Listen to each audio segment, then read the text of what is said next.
Olá pessoal, tudo bem? Meu nome é Edward, eu sou professor de Física e hoje a gente vai começar a resolução da prova do ITA de 2020 para admissão em 2021, a segunda fase, que é a discursiva.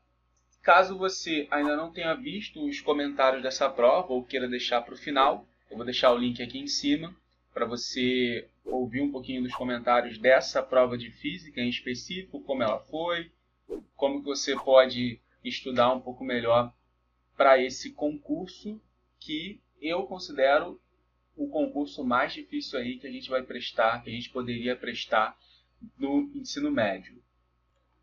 Sem mais delongas, vamos à nossa primeira questão.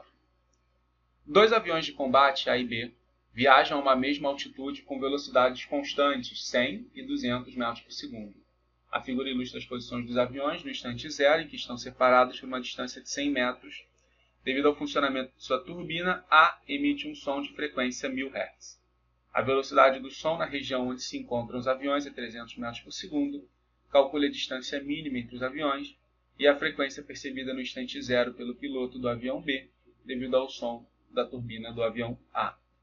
Então vamos lá, pessoal. A primeira questão é uma questão básica de cinemática, a gente vai ter que usar um pouquinho de geometria, nada muito específico não. E a letra B é uma questão de efeito Doppler, tá certo? Então vamos lá. Pela velocidade e a equação do movimento, a gente pode dizer que a distância em x vai ser dada pelo movimento do corpo A. Vamos chamar essa distância aqui de xa.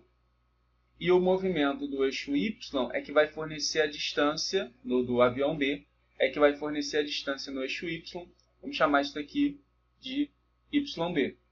E aí, quando o avião estiver, por exemplo, nessa posição, o B, e o A estiver nessa posição daqui, a distância D entre eles pode ser calculada utilizando o Teorema de Pitágoras, tá certo?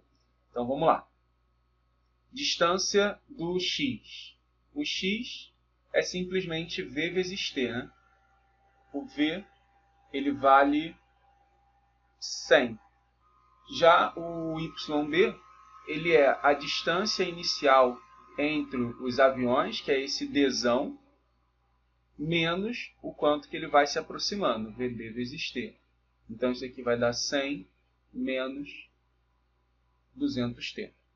E agora a gente pode calcular a distância D. Então, D ao quadrado é igual a xa ao quadrado mais yb ao quadrado. O xa é 100T. E o yb é 100 menos 200T. Pessoal, eu vou simplificar um pouco a conta aqui, tirando esse 100 ao quadrado. Tá?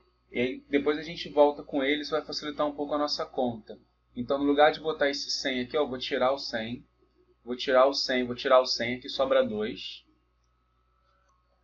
E aí, claro, se eu tirei esse 100, eu vou colocar ele em algum lugar aqui, por exemplo, dividindo o D. E aí, repara que a gente tem uma função que a gente pode chamar de f de t. É uma função que só depende do tempo, que é t ao quadrado menos 1 menos 2t, mais, né, desculpa, ao quadrado. Ou seja, isso daqui é t ao quadrado mais quadrado do primeiro, 2 vezes o primeiro pelo segundo, mais o quadrado do segundo. Então, esse f de t, ele vale 5t ao quadrado menos 4t mais 1. Aí a pergunta é, quando que essa função, repara que é uma parábola, né? Uma função de segundo grau, então você pode representar assim. E a pergunta é, quando que esse cara tem um ponto aqui de mínimo? Aí você fala, pô, mas a gente dividiu por 100. Mas se o d é mínimo, com certeza a razão d sobre 100 também é mínima. Por isso que tanto faz a conta que você faça, certo? E aí, para achar o ponto de mínimo, se você quiser achar o tempo, basta você achar o x do vértice. O x do vértice é menos b sobre 2a, né? A média aritmética se tiver as raízes. Então, menos b vai dar menos 4 sobre 2 vezes 5. E isso daqui dá 0,4 segundos. O que a gente pode fazer agora é substituir nessa equação. Pode usar também menos delta sobre 4a, tá? Se você preferir, para encontrar o y do vértice, que seria essa distância. Eu vou substituir em cima, só para ficar bonito. Vai ficar d mínimo ao quadrado, vai ser 100 vezes t, que é 40, mais 100 menos 200t, que é 80. Então isso vai dar 1.600 mais 400, que é 2.000, né? Então o d mínimo é raiz de 2.000, que você pode tirar um 20 daqui, né? Um 400, então fica 20 raiz de 5 metros. Está aqui a resposta da letra A. Para a letra B, pessoal, repara, como ele quer no instante inicial, e é o avião A que está emitindo uma frequência de 1000 Hz, nós temos que verificar quando que, na verdade, essa onda foi emitida. Porque você pode observar aqui e falar, ah, mas a velocidade ela está perpendicular, né, do som aqui emitido e do A. Beleza. Então não tem efeito Doppler. Beleza. Mas esse som ele não vai chegar no instante zero no corpo B. Na verdade, o som que chega no instante zero, ele tem que ter sido emitido em algum momento aqui, ó, posterior. E aí sim, né, o B também vai estar aqui mais embaixo. E aí sim, a gente vai encontrar o valor, né, dessa velocidade, né, da velocidade projetada, que a gente chama, velocidade perpendicular aqui, do som, em relação à do avião, para que a gente possa fazer, de fato, o efeito Doppler, tá bom? Então vamos encontrar quando que esse som foi emitido para que a gente possa determinar aí a equação correta do efeito Doppler. Eu considerei que o B estava parado, tá, pessoal? No início. Ele não foi claro quanto a isso, que pode tornar a questão um pouco ambígua. Mas como uma prova discursiva, eu acredito que se você escrever isso, a banca vai compreender o que você está resolvendo, tá bom? Então vamos lá. O A ele se move com velocidade 100, né? Então ele vai chegar aqui, vamos chamar isso aqui de 100. Isso aqui é 100t. O B ele se move com velocidade 200, mas não vou me importar com isso agora. E como o som se move com velocidade 300, isso daqui vale 300 vezes t, certo? E aí você faz um Pitágoras para achar esse tempo. Vai ficar 300t ao quadrado é igual a 100t ao quadrado mais 100. É uma equação simples, né, do segundo grau. Então aqui vai dar, então esse t ao quadrado vai ficar 10.000, né, sobre 80.000. Você pode cortar os zeros, então vai dar 1/8. Aí você pode tirar a raiz, então t é 1 sobre raiz de 8, que é 2 raiz de 2. Se você gosta de racionalizar, isso vai dar raiz de 2 sobre 4 segundos. Então esse é o momento em que o som foi emitido para poder chegar do A até o B.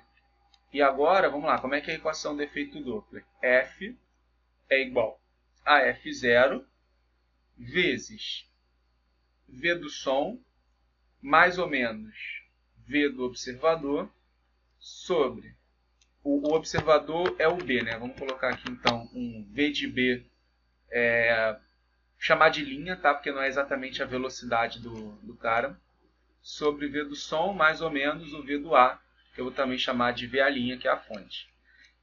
Por que eu chamei de linha e não é o próprio V, né?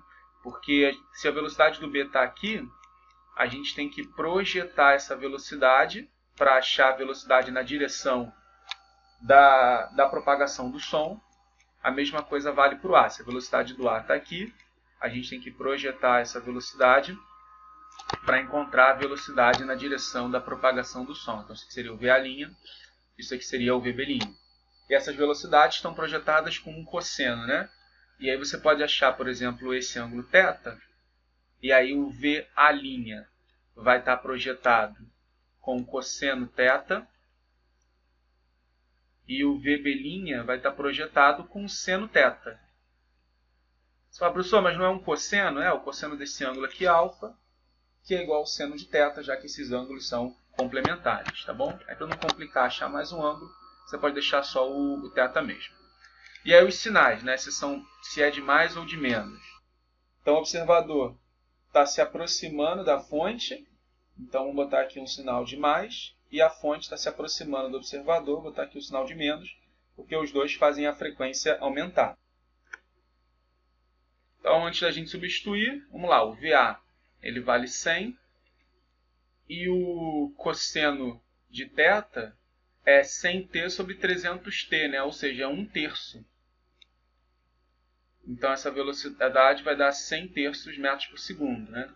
O VB é 200, e aí o seno de θ ele vai dar raiz de 2 sobre 3. É 2 raiz de 2, na verdade, sobre 3. Então, isso vai dar 400 terços, né? Como é que eu tirei esse daqui? Eu fiz seno ao quadrado mais cosseno ao quadrado de θ igual a 1. Tá bom? E aí, finalmente, pessoal, vamos substituir aqui.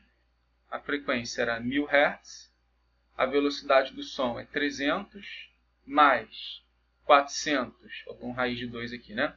400 raiz de 2 sobre 3, sobre 300, menos 100 sobre 3. Não vou focar muito nessa conta daqui, não. O resultado aproximado que eu encontrei dela aqui é de 1830 Hz. Uma questão, eu acho que um pouco difícil, essa letra B, principalmente por conta de ter que encontrar o tempo em que o som foi emitido, mas ainda assim, uma questão factível para a hora da prova.